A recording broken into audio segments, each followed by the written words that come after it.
Alô, nono ano, belezinha? Professor Alan aqui para a gente começar a nova trilha, o novo assunto da segunda unidade. Bom, se os dois primeiros assuntos eles foram um pouco mais leves, né? Eles tinham as suas complicações, mas a gente fez atividades mais leves e mais tranquilas e tal.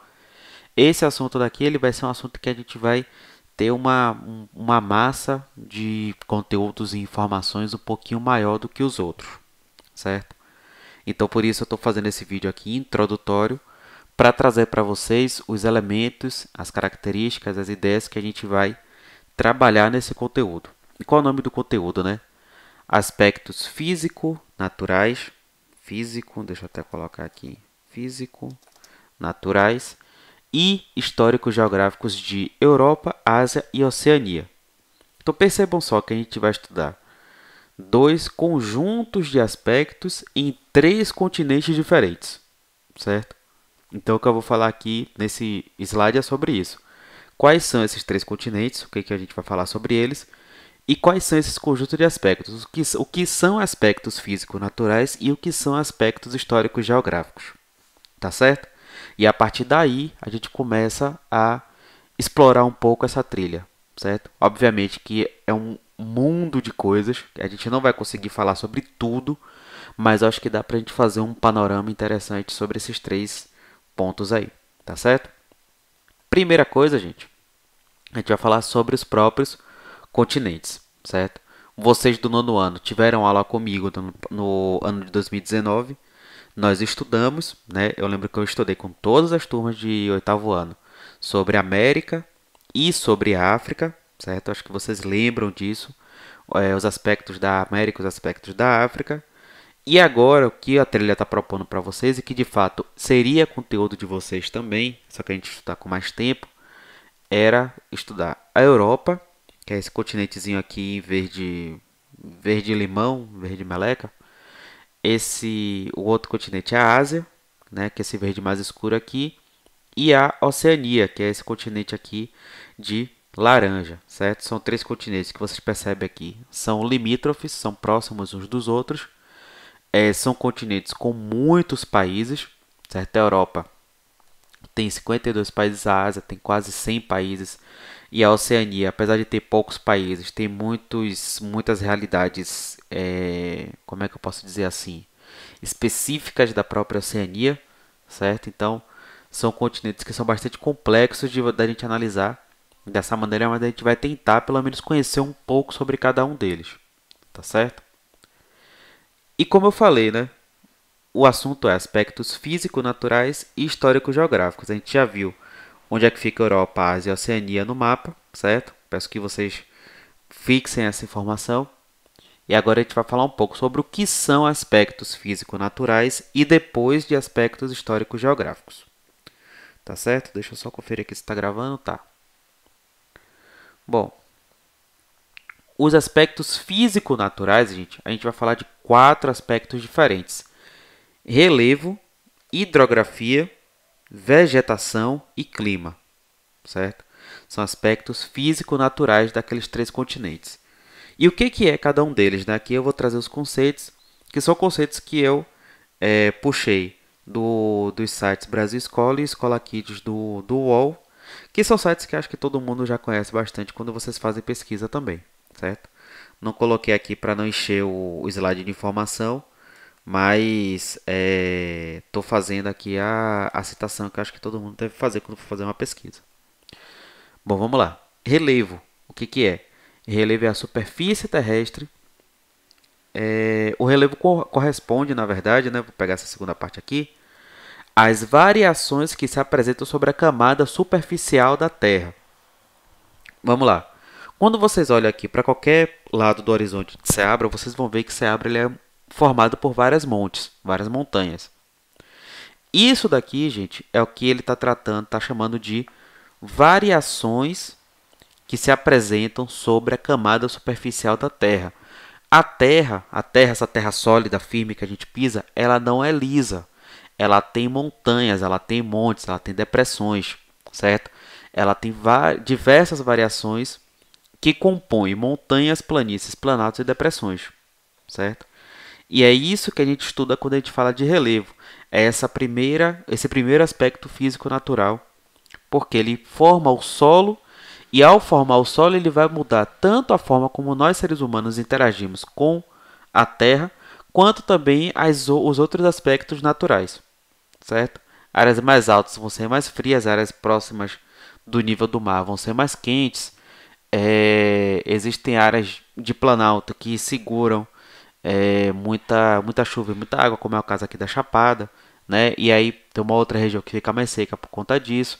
Então o relevo ele influencia tanto na vida dos seres humanos quanto também nos outros aspectos naturais do planeta que a gente vai ver daqui a pouquinho, certo? Segundo aspecto físico-natural, gente, hidrografia. O que é isso, gente?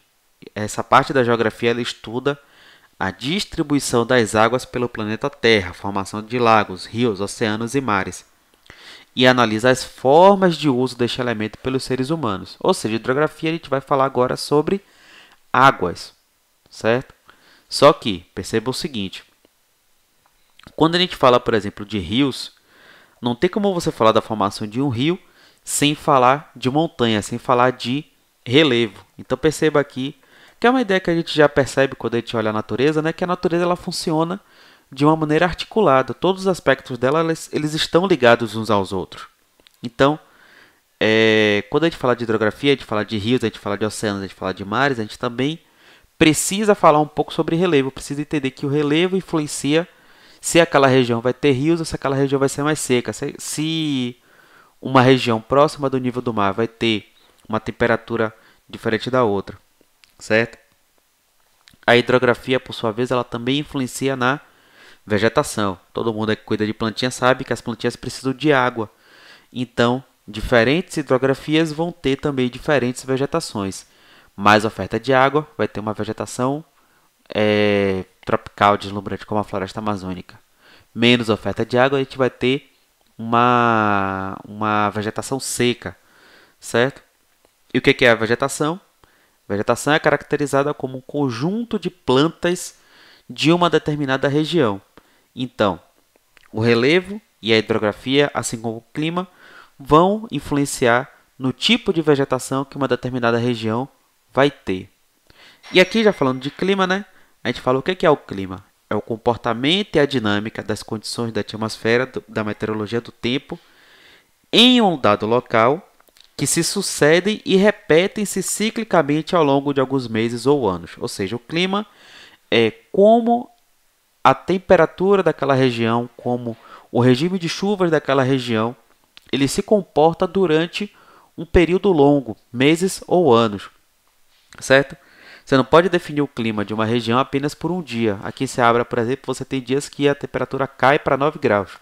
Nem por isso o clima de Ceabra é um clima temperado, certo? Porque a tendência do clima de Ceabra é você ter também temperaturas altas, né? O verão aqui é extremamente quente também, mas isso também não caracteriza Ceabra como uma região semiárida.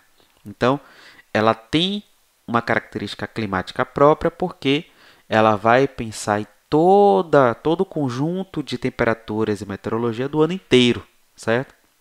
E como eu falei, o clima afeta e é afetado pela vegetação, afeta e é afetado pela hidrografia, afeta e é afetado pelo relevo, certo? O que é importante da gente sinalizar aqui é o seguinte: todos esses aspectos juntos formam a natureza de uma determinada região. Relevo, hidrografia, vegetação e clima formam a natureza daquela região e todos eles funcionam de maneira articulada uns com os outros. Beleza? Pronto, qualquer dúvida, vou estar lá no Zap. Passemos agora para o outro aspecto, os aspectos históricos e geográficos de determinada região. Aqui, gente, a gente já começa a falar de geografia humana, dos aspectos humanos da ocupação do espaço, certo?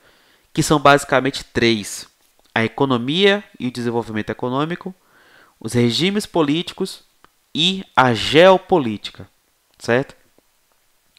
Quando a gente fala de economia, a gente está falando de como as populações que vivem naquela região, elas desenvolvem a sua riqueza, elas produzem os bens necessários à sua vida e desenvolvem a sua riqueza. Então, aqui em geografia, o que é que a gente vai estudar? Quais países produzem mais, quais países produzem menos riquezas? Quais países são mais ou menos desenvolvidos? Países ou regiões, né? E principalmente, ó, gente, o justifique aqui, que eu sempre coloco na pergunta e peço para vocês responderem. Quais são as causas desses indicadores econômicos? Quais as causas de um país ele ser mais rico do que outro? Quais as causas por trás de um país ser mais desenvolvido do que outro? Certo? Isso daqui é muito importante, gente. Não basta a gente falar que a Inglaterra é desenvolvida e pronto. Há um motivo por trás da Inglaterra ser desenvolvida. E o motivo por trás da Inglaterra ser desenvolvida, tomando como exemplo aqui, é todo o processo de exploração colonial das Américas e a acumulação das riquezas que a Inglaterra fez para que ela conseguisse financiar tanto a sua Revolução Industrial como o seu desenvolvimento posterior, certo? Regimes políticos, né, o segundo aspecto histórico-geográfico, é pensar como aquelas populações se organizam politicamente. Aquelas populações, esses países e regiões, eles são países liberais, são países socialistas, democráticos, monárquicos, autoritários, etc. Como é que eles organizam o poder? Quem é que manda? Quem é que exerce o domínio, a hegemonia dentro de determinados países? E como é que eles organizam essa forma como é que eles organizam a sociedade deles dentro de cada país? E por fim, gente, muito importante isso daqui, a geopolítica, ou seja, como é que os países se relacionam entre si. Qual a relação que determinado país exerce sobre outros?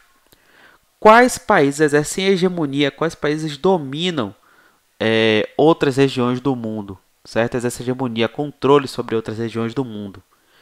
E por quais meios esses países influenciam a política e a economia de outros países? Aqui, por exemplo, gente, a gente falou muito nos outros assuntos de China e Estados Unidos, por exemplo. China e Estados Unidos, eles são os países, as grandes potências econômicas e políticas do mundo, e eles exercem a sua influência econômica e política sobre outros países por vários meios, né? Os Estados Unidos, como muitos devem saber, eles têm todo o poderio bélico e o poderio econômico do dólar hoje. A China, por outro lado, ela começa a aparecer tendo uma influência nos mercados de alimentos e nos mercados de tecnologia, certo? Alterando preços, alterando relações comerciais com outros países. E isso, gente, faz com que a ação de China, a ação de Estados Unidos, elas acabem influenciando decisões políticas e econômicas de outros países também. Essa influência, essa relação entre países é o que nós chamamos de geopolítica, certo? E são esses os três aspectos históricos geográficos que a gente vai estudar aqui, tá bom? Bom, é isso, gente. Espero que tenha dado para ficar claro o que a gente vai estudar daqui para frente. Usem esse vídeo como guia para tentar se localizar quando a gente se perder um pouco no conteúdo daqui para frente, certo? Esse guia também vai servir para outros assuntos. E aí eu vou sinalizar para vocês, isso aqui serve, aquele vídeo que eu fiz serve para esse assunto aqui também, certo? Que ele é um guia geral. É isso, qualquer dúvida eu vou estar por aqui. Um abraço a todos e até mais. Tchau.